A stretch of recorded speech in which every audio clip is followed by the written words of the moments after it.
Muchas gracias. Primero, muy contento de estar aquí, de estar en esta circunscripción, de estar de vuelta en Tabasco. Estuve aquí hace pocos días, pero sobre todo, muy contento de estar de regreso con Nueva Alianza, de estar de regreso con todos ustedes y de poder continuar un diálogo que se encuentra ya en su cuarto capítulo. Y a esta altura nos empezamos a conocer mejor, y a esta altura no solo nos conocemos, ya nos empezamos a querer, y a mí me da mucho gusto.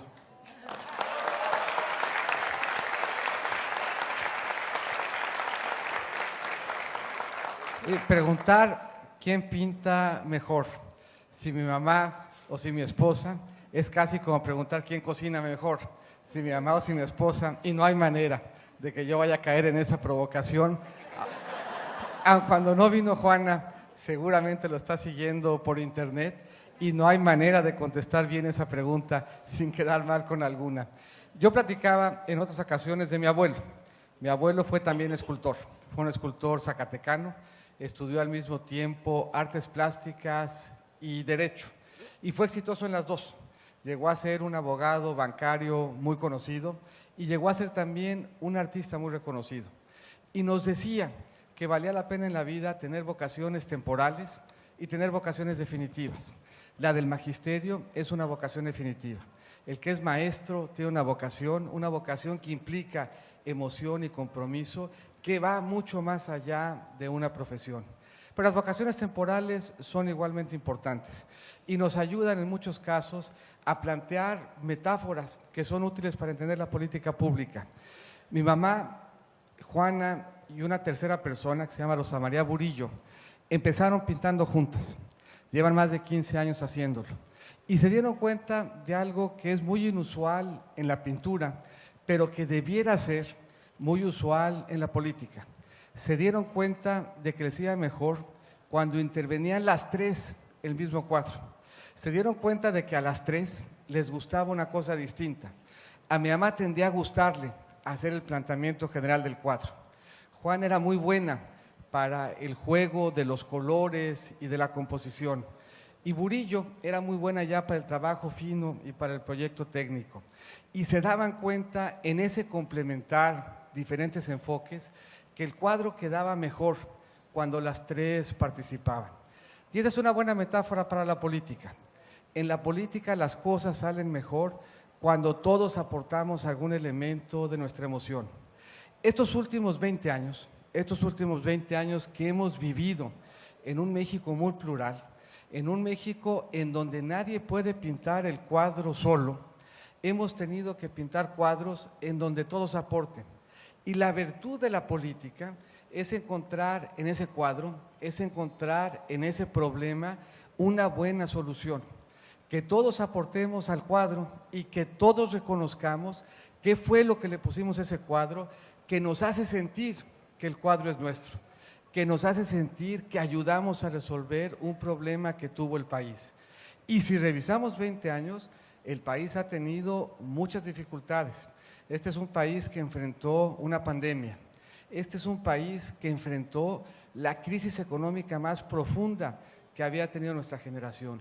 Este es un país que en Tabasco, es un país que en Campeche enfrentó, es un país que en Veracruz enfrentó 3 años muy complicados en materia energética, 3 años muy difíciles para el empleo, 3 años muy difíciles para la seguridad, 3 años que nos llevaban a tratar de pintar un cuadro para encontrar señales compartidas. Y ahí está, yo creo, la lección importante de la política. En estos 20 años podemos reconocer en cada problema quién ha prestado su voz para tratar de resolverlo. Y podemos encontrar también quién no ha prestado su voz para resolver ninguno de estos problemas. En estos 20 años podemos reconocer un país que enfrentó retos de todo tipo. Y eso quiere decir que para enfrentarlo ocupábamos las voces de todos. Enfrentamos desastres naturales, enfrentamos crisis económicas, enfrentamos crisis de salud, enfrentamos crisis de seguridad y nos dimos cuenta de muchos que estuvieron dispuestos a prestar su voz para contribuir a ese cuadro, para contribuir a esa pintura, para poder decir, cuando México nos necesitó, yo ayudé a colorear, Cuando México nos necesitó, yo ayudé a hacer el planteamiento general. Cuando México nos necesitó, yo ayudé a hacer el planteamiento técnico y a hacer el sombreado. Y en estos 20 años también puede uno identificar a quien nunca estuvo dispuesto a participar en ningún cuadro, a quien nunca reconoció en un conflicto algo que le permitiera dejar las diferencias, algo que le permitiera dejar la confronta y decir, este reto es tan importante para México que yo voy a poner de mi parte, que voy a poner de mi iniciativa, de mi aprendizaje, de mi capital político para permitir que el país salga mejor.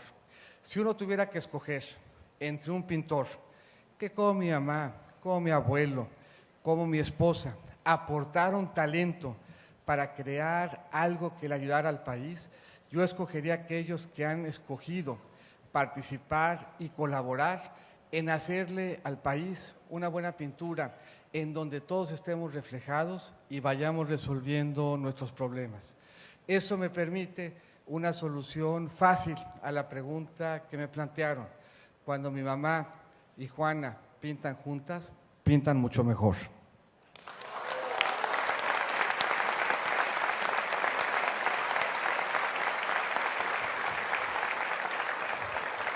Hemos hecho otro planteamiento y aquí ya en esta cuarta reunión nos empezamos a dar cuenta que a mí me preguntan en lo personal y yo termino en la política pública. Esa es una deformación. La libertad de cátedra es fundamental. La libertad de cátedra ancla un proceso de aprendizaje. El contraste entre el ITAM y la UNAM, el contraste entre los maestros que tuve oportunidad de tratar entre ambas, la posibilidad que tenía como estudiante de escoger aprender de maestros de diferentes tendencias, de diferentes temperamentos, de diferentes convicciones, enriqueció mi experiencia como estudiante. Por eso vale la pena distinguir la importancia de que en cada institución vayamos reconociendo las libertades. Así como en la cátedra, la libertad del maestro, en el Ministerio Público, la libertad del Ministerio Público, su autonomía. Si nosotros vamos protegiendo en nuestras instituciones cada espacio de libertad, tendremos mejores maestros, tendremos mejores ministerios públicos, tendremos mejor investigación, tendremos un cuerpo científico entusiasmado y alentado en la certeza de que puede con libertad escoger qué investiga, cómo aporta, qué piensa, cómo enseña, y tenemos la posibilidad de que los estudiantes escojan cómo van alimentando y cómo van generando sus propias convicciones. Y por cuanto a las mascotas se refiere, en la casa tenemos 4. Se supone que tendríamos una para cada niño, aun cuando al final es Juana la que cuida a todos.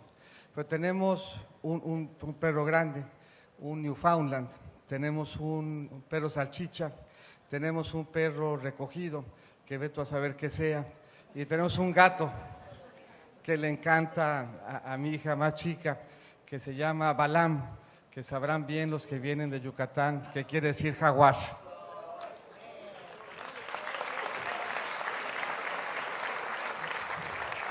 Y nos lleva de nuevo a un tema de política pública.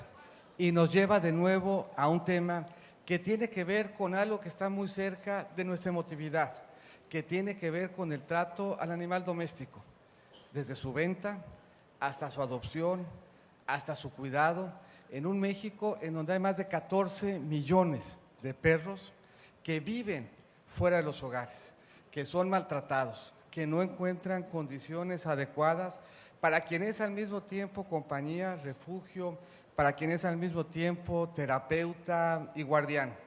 Parte de quién somos como sociedad tiene que ver con ese tema.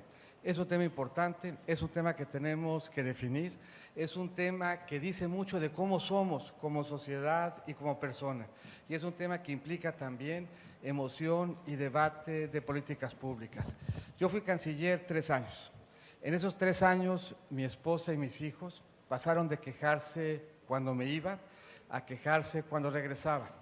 Y fueron muchas veces las que cuando regresé, los únicos que estaban en la casa para saludarme eran las mascotas por las que les tengo yo mucho aprecio. Muchas gracias.